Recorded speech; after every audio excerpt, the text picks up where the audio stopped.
Are we ready? Yeah. Okay, when you're ready. Okay, so I'm Nate. I'm Luke. I'm Hailey. I'm Nate. And our research question was, what is the relationship between police brutality and racial inequality in America? So a little bit of context behind it. Police brutality, just the definition of it, is like the excessive use of force put upon a subject by law enforcement in particular. And racism is just the prejudice, discrimination against like one's race because like one person thinks that their race is more dominant than anybody else's. And my lens is ethical, Luke's lens was political and historical, Hailey had social, and Nathan had cultural.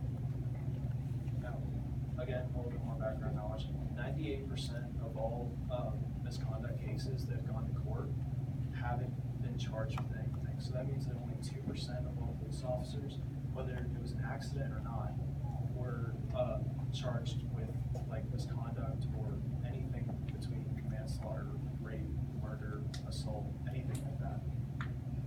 80% of 8% of people were like just stopped and like frisked on the streets, in the subway, at a restaurant, or just because they thought you were a threat or black or Latino, meaning that 20% of all were any other race, including white, Asian, anything like that.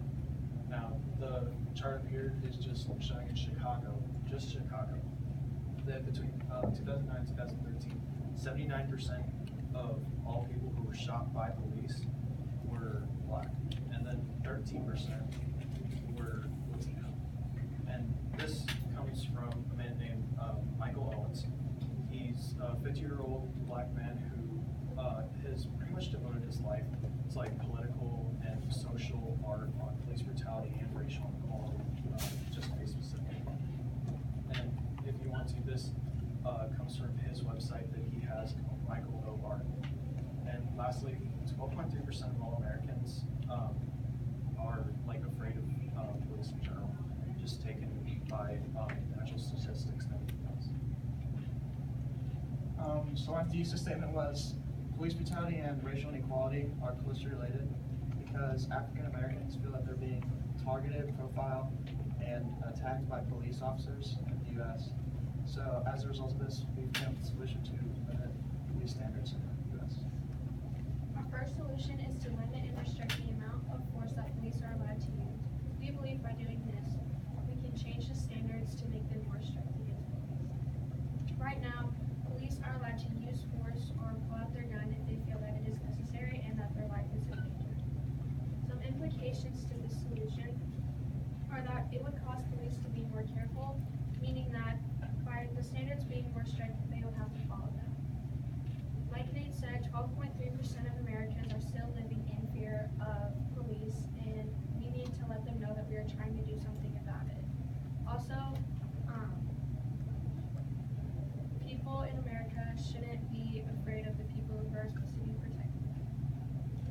Some limitations is that it would be really hard to completely change the standards because they have been the same for so many years. Also, every situation is different depending on the attitude of police and the specific subject in the situation. Alright, our second solution was to require police officers to wear body cameras. And the main problem here is that when misconduct happens, that both sides say something differently and they don't know what actually happened. And we can limit this from happening by requiring police officers to wear a body camera. And by doing this in court, they can see what actually happened during the incident. Some limitations to that are some police officers will not consent to actually wearing the body camera. Some people may not want to be recorded by the camera, and the camera could get covered up when they're like in the field, or the police officer could cover it up if there's something that they don't want people to see.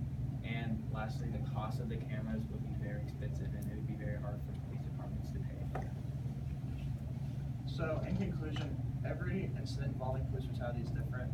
It's hard to tell as a police officer what to do really. If someone's pointing at you or reaching for something, that's life or death. You can't really, you have to react on the spot. But still, the way police officers are handling this needs to be restricted. They can't just beat people in the hallways and beat people in the streets. It's not ethical and it won't keep our society just. So we need to raise the standards of how police officers are going to enforce the laws and how they're going to subdue people that won't so excited, and honestly, this is like that one chart that we showed. Yay. All right, guys. So you're right at your time limit, so right at the 5-minute marker. So hang on just a second. Let me get your oral defense questions ready. Do you all have a preference who starts? Anybody want to go and get it over I'll with? go first. You'll go? Okay, give me 1 second.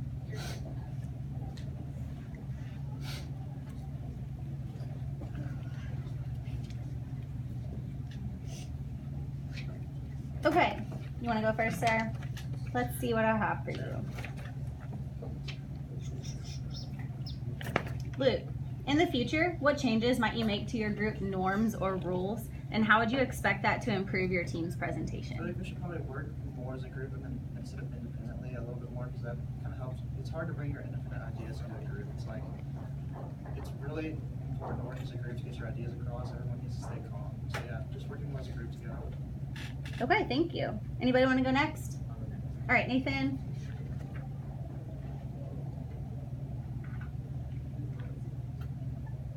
Can you describe an argument from one of your peers' reports or their research that made you think differently about your team's solution or conclusion?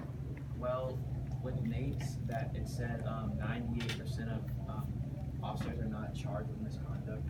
I did not think it was that high. And it really kind of made me think that like we need to actually find a solution to this now. Thank you. Hailey, do you want to go next?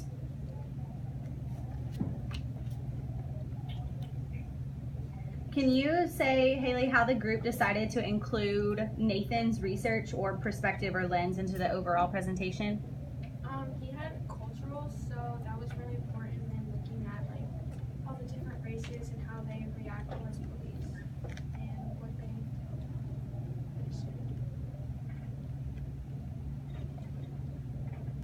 do. Okay. And last but not least, having just finished your group's project, what, if anything, do you consider to be a gap in your team's research that, if you had time to address it, would make you feel more confident about your conclusion? One thing that we definitely had a gap in was our question was about racial inequality, and we predominantly focused on just the Black community and a little bit of the Latino community. So if we added in the factors of Asian, Philippine, European, anything like that, then it would have definitely added on to a lot more of our research. Thank you very much.